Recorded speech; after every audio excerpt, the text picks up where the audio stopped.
Hello friends, I'm Dr. Dinesh Harkut. We'll take you the short tour which will cover the basics of computer network. In this video series, I will cover all the topics related to computer networks like what is computer network, what is internet, layered protocols, protocols at application layer, transport layer, network layer, link layer, issues related with network securities and various firewall.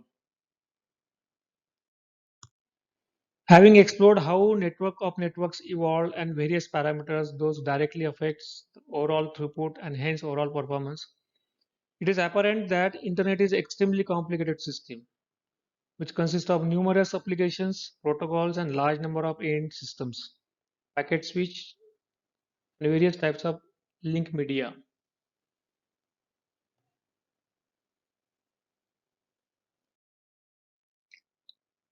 Looking at the large number of heterogeneous elements, that is hosts, routers, links of various media, applications, protocols, hardware and software, huge structure and enormous complexity, there should be a certain standard architecture which should be governed by some predefined rules and regulations.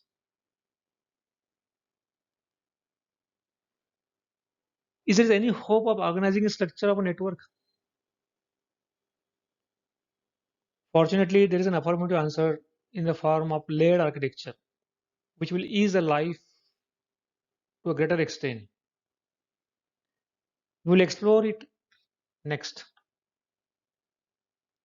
Before jumping directly to the internet layered architecture, to have a better understanding, let us take an example of airline system, which is equally huge and complex, with which we deal in our daily life. Because of the nature of activities involved, it is extremely easy to draw an analogy between these two systems under discussion. Have you ever given a thought that how would you describe the structure of equally complex system which consists of large number of heterogeneous activities that too spread over a vast area geographically? This complex system typically involves ticketing, agents, baggage checkers, gate personnel, pilots, airplanes, air traffic controller, and worldwide system for routing the planes. If you closely look at this for normal working, it consists of a series of activities starting from ticket purchasing, baggage checking, gates loading, runway takeoff, airplane routing, runway for landing, gates for unloading, baggages are claimed, and ticket for complaining, if any. Starting from ticket purchasing, baggage checking for security purpose, going to get to eventually get loaded into the plane, plane takeoff is routed to its destination through various ATCs. Once you are at destination point, plane landed, deplane at the gate, claim or collect the baggages, and if the trip was bad, registering a complaint at the ticket counter. We can draw a perfect analogy between computer network wherein passenger as a packet are being shipped, that is transported from source host to destination host, isn't it? Actually, we are not just interested in discussing the analogy itself, rather we will are keen in studying the structure also.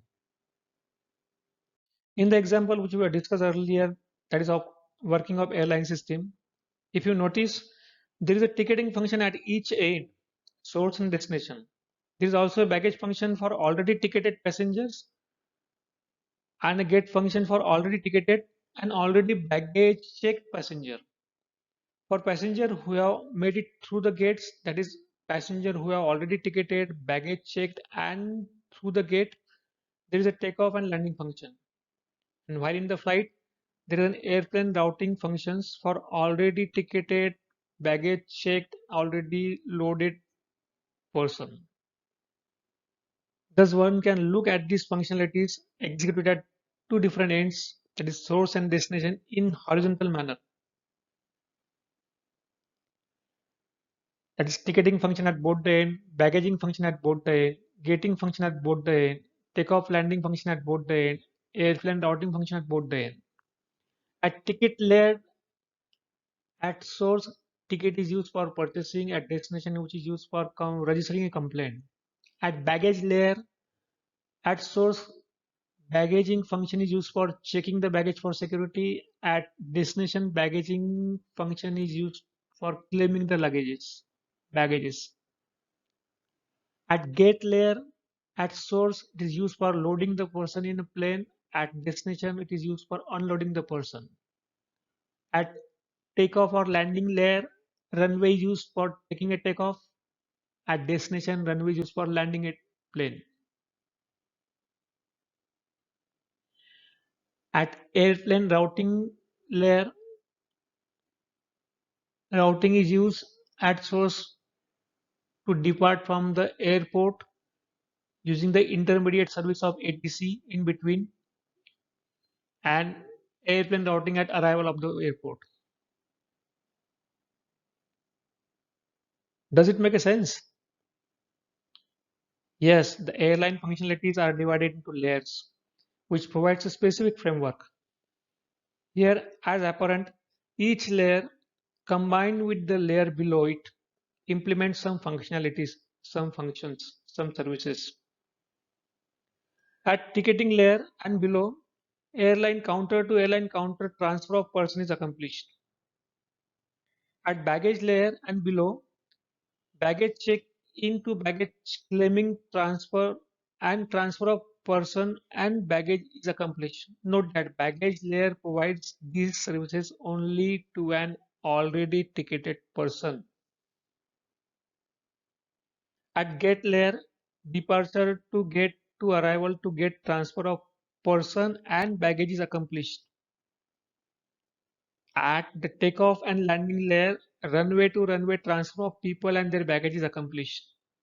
Here, each layer provides its own services, that is performing certain actions within that layer. For example, at gate layer, loading and unloading people from an airplane took place, and by using the services of layer directly below it. For example, in the gate layer, using the runway to runway passenger transfer services of the take off and landing layer. Layered architecture allows us to discuss a well-defined specific part of a large and complex system. This simplification itself is of considerable value by providing modularity and making it much easier to change the implementation of the services provided by the layers. As long as layers provide the same services to the layer above it and uses the same services from the layer below it, the remainder of the system remains unchanged when a layer's implementation change. Note that changing the implementation of a service is very different from changing the service itself. For example, if the gate functions were changed, for instance, to have people board and disembark by heights, the remainder of the airline service would remain unchanged, hardly affected, since the gate layer still provides the same functions, loading and unloading. It simply implements that function in different manner after the change. So for a large and complex system that are constantly being updated, the ability to change the implementation of service without affecting the other component of a system is another important advantage of layering. This as good as modular approach. Any change in between is hardly affecting the rest of the system. There's yet another question. Is layering considered to be harmful?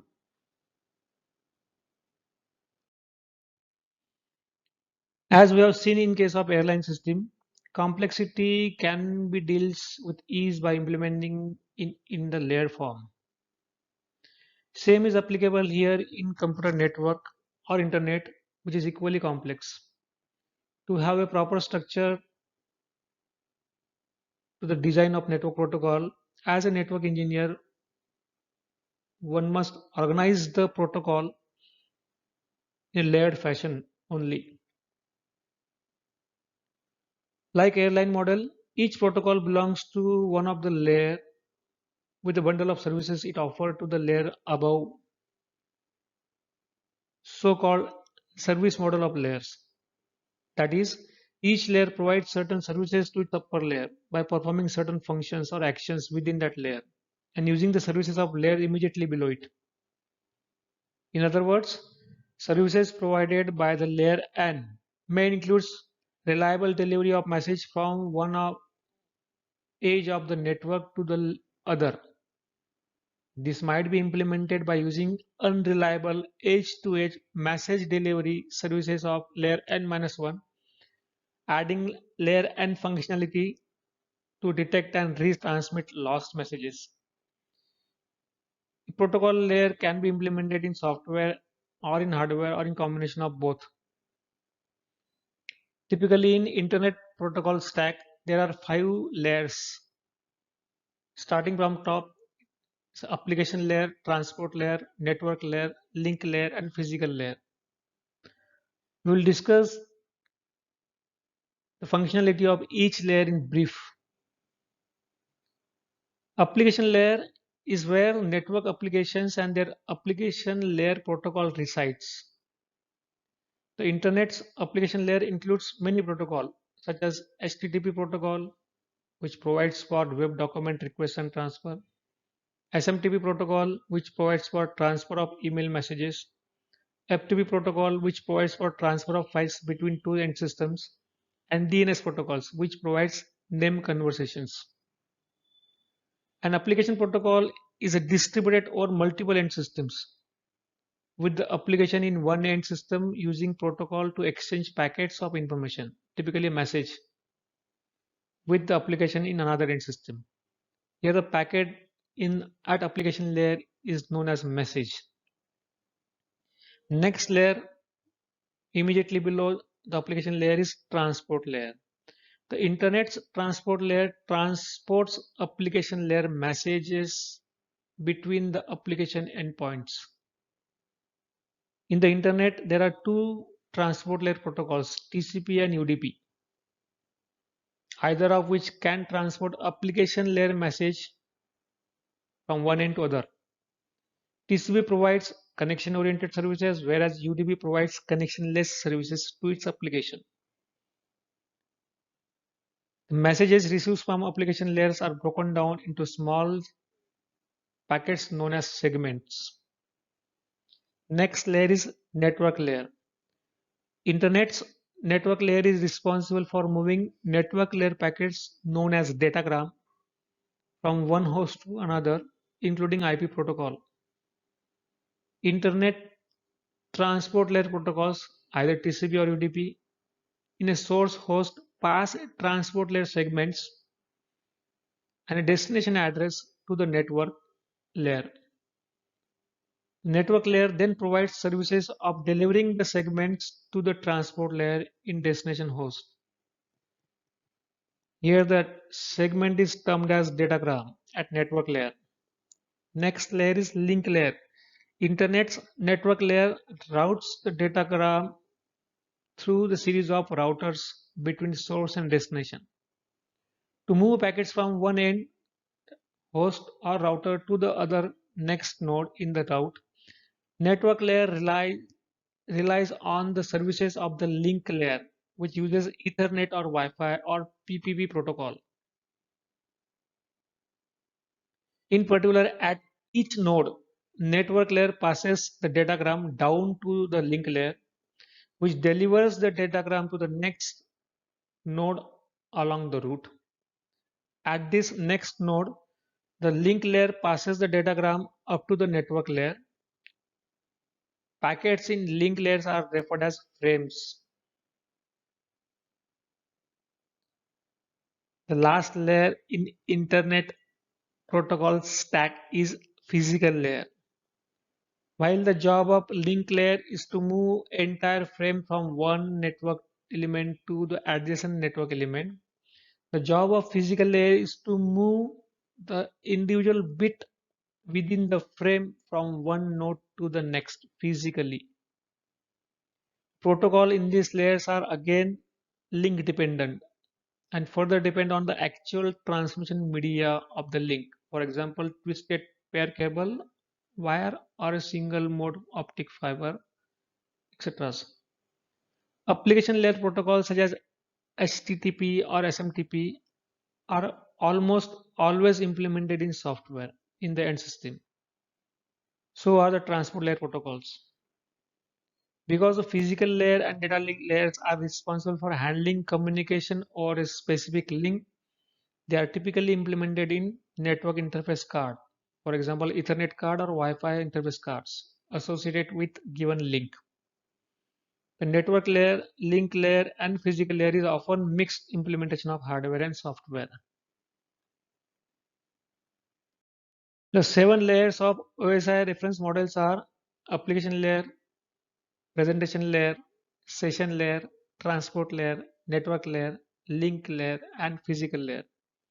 The functionalities of the 5 layers is nearly same as the similar named counterparts in the Internet model stack, with 2 additional layers as a presentation layer and session layer, where presentation layer is responsible for providing services that allows communicating applications to interpret the meaning of data exchange.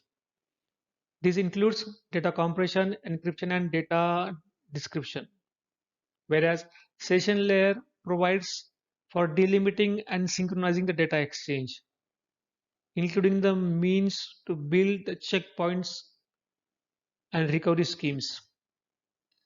These 2 layers, that is presentation layer and session layer, are missing in 5 layer Internet Protocol stack, which we have just seen earlier. Mostly the functionality of these layers are as described in ISO OSI model, that is International Organization of Standardization Open System Interconnection Model, if at all desired, are implemented in application layer. We will see the details of each of these 7 layers later on, but to whet your appetite here, we will just see the overview of action performed by each of these layers while sending the message from sender to receiver through this small animated illustration. Message starts its journey from application layer at source edge and end its journey at application layer of destination edge, traversing through the various switches and routers on the way. At the sending host, application layer message M is passed to the transport layer. In the simplest case, transport layer takes the message and append additional information, so-called transport layer header information HT, that will be used by the receiver side transport layer.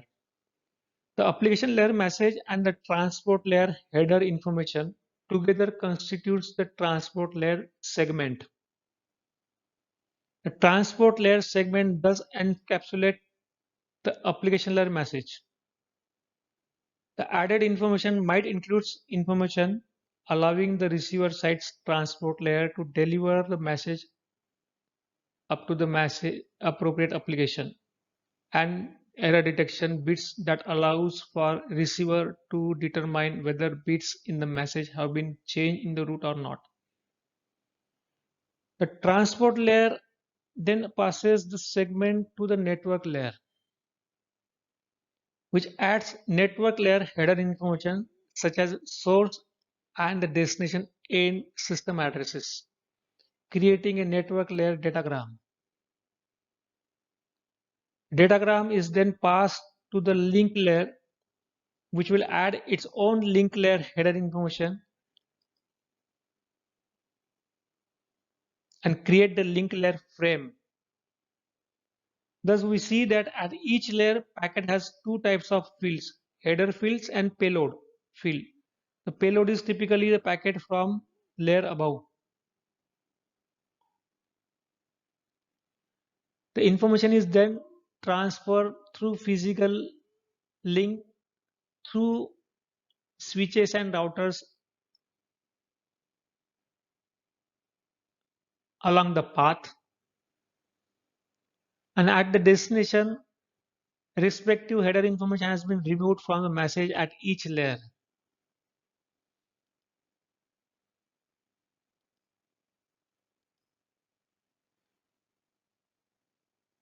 At the end, headers were removed respectively at each layer, and application layer at destination received the message M, the original message from source. This is how message from source to destination is traversed throughout the network. Thank you very much for listening to me till end.